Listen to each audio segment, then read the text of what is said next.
Chapter 18. The whole assembly of the Israelites gathered at Shiloh and set up the tent of meeting there.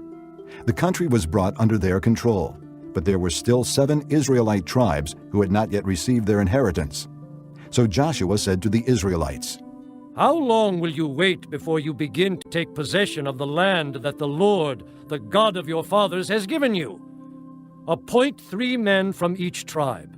I will send them out to make a survey of the land and to write a description of it, according to the inheritance of each. Then they will return to me. You are to divide the land into 7 parts. Judah is to remain in its territory on the south, and the house of Joseph in its territory on the north.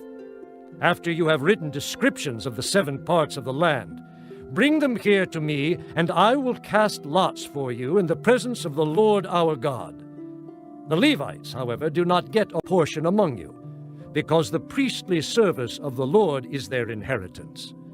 And Gad, Reuben, and the half-tribe of Manasseh have already received their inheritance on the east side of the Jordan.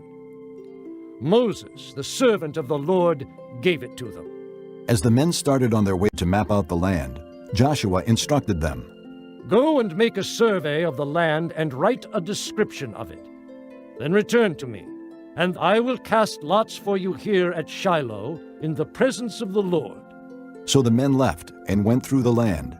They wrote its description on a scroll, town by town, in 7 parts, and returned to Joshua in the camp at Shiloh. Joshua then cast lots for them in Shiloh in the presence of the Lord, and there he distributed the land to the Israelites according to their tribal divisions. The lot came up for the tribe of Benjamin, clan by clan. Their allotted territory lay between the tribes of Judah and Joseph. On the north side, their boundary began at the Jordan, past the northern slope of Jericho, and headed west into the hill country, coming out at the desert of Beth-aven. From there, it crossed to the south slope of Luz, that is Bethel, and went down to Adaroth-Adar, on the hill south of Lower Beth-horon.